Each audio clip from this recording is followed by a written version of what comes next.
नमस्कार दोस्तों, आपका स्वागत है हमारे चैनल पर। आज आइए हम लोग प्रैक्टिस सेट नंबर 27 करने जा रहे हैं। और पहला ही क्वेश्चन देखिए, ज्योमेट्री का क्वेश्चन है। दिया है कि ओ केंद्र वाले किसी वृत्त के बाहर किसी बिंदु P से PA तथा PB स्पर्श रेखाएं हैं। यदि कोण APB बराबर 30 डिग्री तो कोण OAB का मान क्या होगा। तो आइए सबसे पहले तो इसका हम लोग फिगर बना लेते हैं। एक सर्किल हम लोग के पास है, एक बिंदु यहाँ पर P है, जहाँ से PA और PB, ए मान लेते हैं A पॉइंट और ये मान लेते हैं B पॉइंट। PA और PB दो स्पर्श रेखा खींची गई हैं और दिया कोण APB बराबर 30। इसका मतलब ये वाला कोण हमारा 30 डिग्री दे दिया है। ये केंद्र है, इसको मिला दिया जाएगा और यहाँ O हो गया और इसको मिला दिया जाए। तो पूछा कोण OAB इसको भी मिलाना है। ये वाला कोण हमसे पूछा OAB, ये वाला कोण पूछ दिया है। तो आइए, जब आप देखिए त्रिभुज ये जो है कि ये दोनों स्पर्श रेखा बराबर होंगी, तो अगर ये पूरा 30 है तो हमको पता है कि ये वाला कोण 15 हो जाएगा और ये वाला कोण भी कितना हो जाएगा, 15 डिग्री हो जाएगा। आप जानते हैं कि किसी भी त्रिभुज में अगर केंद्र को स्पर्श रेखा से मिला दिया जाए तो उस पर कितना होगा, वो उस पर 90 डिग्री हो जाएगा। इसका मतलब ये वाला कोण कितना हो जाएगा, 90 डिग्री।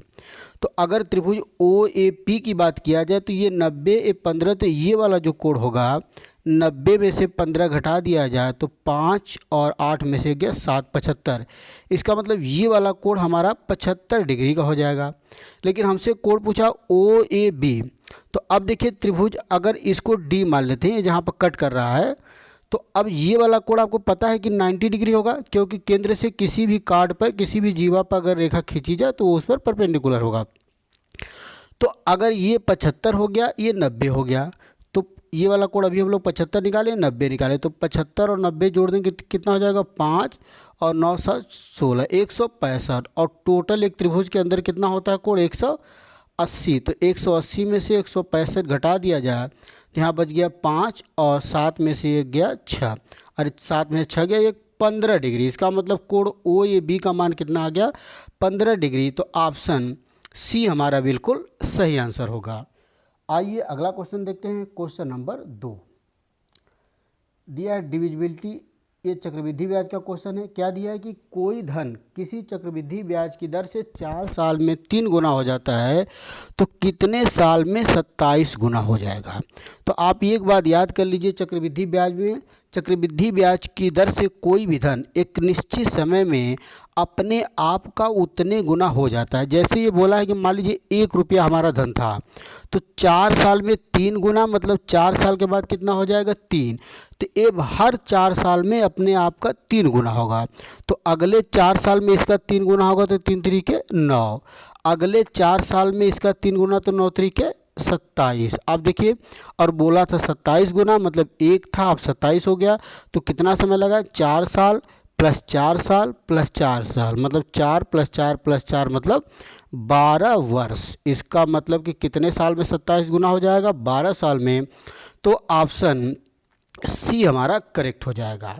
इस बात को याद रख लीजिए कि चक्रवृद्धि ब्याज की दर से कोई भी धन एक निश्चित समय में अपने आप का उतने गुना हो जाता है, एक फिक्स गुना हो जाता है। जैसे इस क्वेश्चन में बोला था कि 4 साल में 3 गुना, तो इसका मतलब हर 4 साल में वो पिछले का 3 गुना हो जाएगा।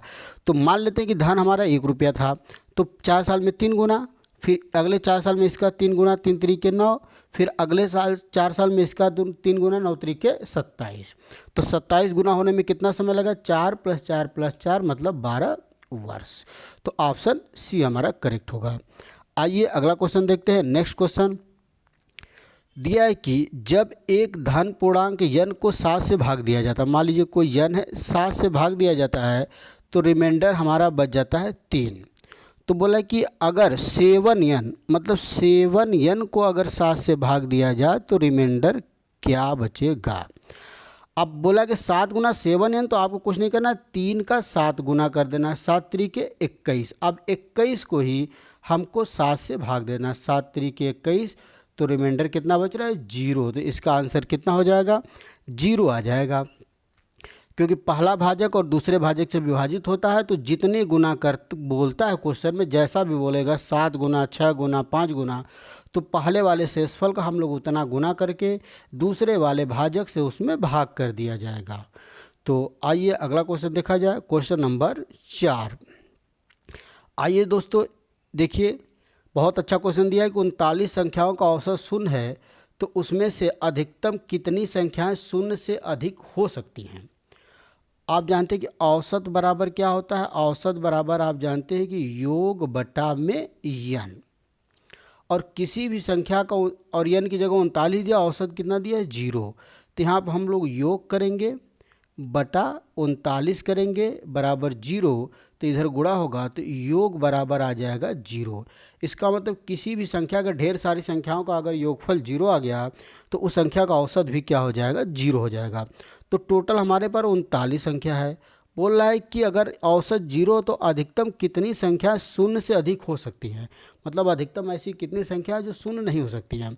तो देखिए दोस्तों, अगर 38 संख्या को हम लोग शून्य से अधिक मान लें, 38 में 19 मतलब 19 को बांटे तो 2 पेयर बन जाएगा, मतलब कि 38 को 2 का पेयर बनाए तो 19 पेयर बनेगा। तो अगर मान लीजिए एक संख्या हमारी 2 है और एक -2 है, तो दोनों को जोड़ेंगे तो 0 आ जाएगा। और ये हमारा मान 3 है और दूसरा +3 है, तो दोनों को जोड़ेंगे तो क्या हो जाएगा, 0 हो जाएगा। इसका मतलब अगर 19 पेयर में एक पॉजिटिव और एक निगेटिव संख्या लेते हैं तो हमारा क्या हो जाएगा, और टोटल योगफल कितना आ जाएगा, 0। मतलब वो 38 संख्या नॉन जीरो हो सकती है और 39वां जो नंबर बनेगा उसको हम लोग 0 मान सकते हैं। तो इसका ऑप्शन क्या हो जाएगा, ऑप्शन बी बिल्कुल करेक्ट होगा। आइए अगला क्वेश्चन देखते हैं, क्वेश्चन नंबर 5। क्या दिया हुआ है, चक्री चतुर्भुज का क्वेश्चन है। आइए देखिए क्या दिया है। दिया है कि ABCD एक चक्री चतुर्भुज है जिसमें AB वृत्त का व्यास है। यदि कोण ADC बराबर 150 डिग्री है तो कोण BAC का मान क्या होगा। चक्री चतुर्भुज का मतलब ऐसा चतुर्भुज जिसके सभी शीर्ष किसी त्रिभुज के परिधि पर हों। तो ABCD हमारा एक चक्री चतुर्भुज मान लेते हैं, यही हमारा है ए हमारा हो गया B। फिर से इसको देख लेते हैं, फिगर को हम लोग फिर से एक बार बना लिया जाता है और अच्छा थोड़े से। ये हमारा सर्किल हो गया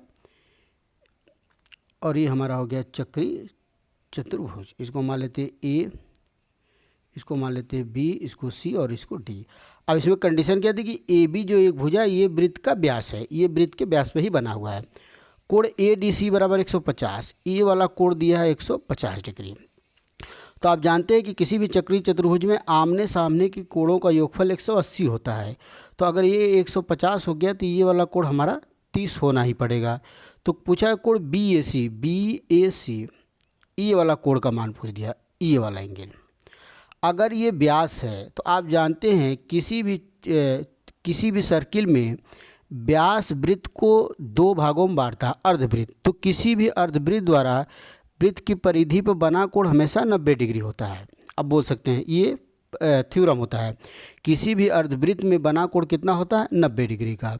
तो अगर ये वृत्त का व्यास है तो ये वाला कोण हमारा 90 डिग्री होगा।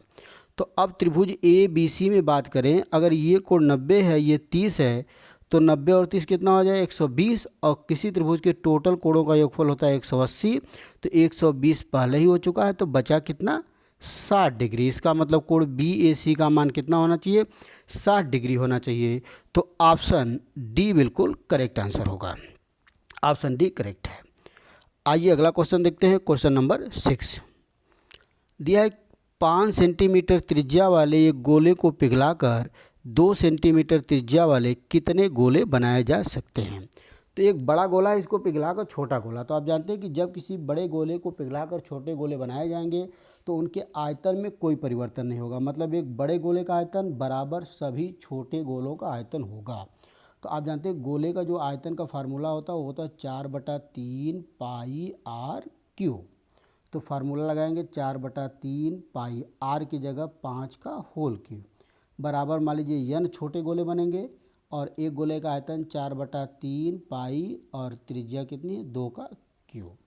तो ये 4/3 पाई से 4/3 5 का क्यूब करेंगे तो 125, n इधर 2 का क्यूब करेंगे तो 8। तो n बराबर होगा 125/8। तो इसको सॉल्व करेंगे तो 8 एकम 8, 4 बचेगा, 8 5 40।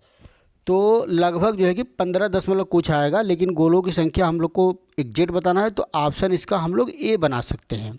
मतलब बोल सकते हैं कि 15 गोले बनेंगे, 15 दशमलव कुछ ऑप्शन आएगा तो टोटल परफेक्ट गोले कितने बनेंगे, 15 ही बनेंगे। तो इसका ऑप्शन ए बिल्कुल करेक्ट होगा। आइए अगला क्वेश्चन देखते हैं, क्वेश्चन नंबर 7। समरूप त्रिभुज का दिया कि त्रिभुज ए बी सी और त्रिभुज डी ई एफ समरूप त्रिभुज हैं। एरिया ऑफ त्रिभुज ए बी सी और एरिया त्रिभुज डी ई एफ का अनुपात, दोनों के क्षेत्रफल का अनुपात एक संबंधित 4 है। पहले तो इसको सॉल्व करने के लिए हम लोग दो त्रिभुज बना लेते हैं, ए बी सी, और एक दूसरा त्रिभुज हम लोग बन जाएगा डी ई और एफ। क्या क्या दिया हुआ पहले लिख लेते हैं। ए बी बराबर 7 दिया है, बी सी बराबर 8 दिया है, ए सी बराबर 9 दिया है, और डी एफ इसी का मान पूछा है, डी एफ का मान पूछ लिया है।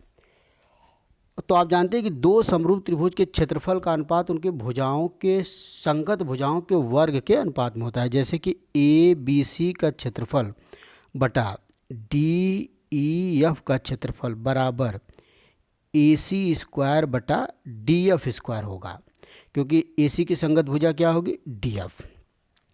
तो ए बी सी का क्षेत्रफल का अनुपात और इनके भुजाओं के वर्ग के अनुपात के बराबर होगा। अब ए सी बराबर 9 दिया है तो 9 का स्क्वायर हो जाएगा, डी एफ का मान पूछ ही रहा है तो डी एफ का स्क्वायर, और ये दिया है 1/4। तो यहाँ से डी एफ स्क्वायर बराबर होगा 9 9 के 81 और ये हो जाएगा 4। तो डी एफ बराबर अंडर रूट में चला जाएगा, तो 81 का वर्गमूल 9 और 4 का वर्गमूल 2, तो 9 दूना के 18। इसका मतलब डी एफ का मान कितना आ जाएगा, 18 सेंटीमीटर। तो ऑप्शन बी बिल्कुल करेक्ट आंसर होगा। आइए अगला क्वेश्चन देखते हैं, question number 8। Question number 8 circle का क्वेश्चन है, वृत्त का बहुत ही अच्छा क्वेश्चन है। दिया कि 17 सेंटीमीटर त्रिज्या वाले वृत्त में एक जीवा केंद्र से 15 सेंटीमीटर की दूरी पर है, तो जीवा की लंबाई क्या होगा। आप एक सर्किल दिया है, एक जीवा है, ये वृत्त का केंद्र है, 17 सेंटीमीटर त्रिज्या दिया है। अब यहाँ से केंद्र से जीवा की दूरी कितना है, 15। अब ये त्रिज्या होगा, इसका मान दिया है 17। तो मान लेते ए हो गया और बी हो गया। तो आप जानते हैं केंद्र से अगर जीवा को मिलाएंगे, केंद्र से जीवा पर लंब जो भी लंब रेखा होगी वो जीवा को 2 बराबर भागों में बांट देगी। इसको सी मान लेते हो। अगर ए बी का मान हमको पता चल जाए तो बी सी का मान भी उतना ही होगा। तो हमको ए सी का मान हमसे पूछा हुआ, क्योंकि ए सी हमारा जीवा है।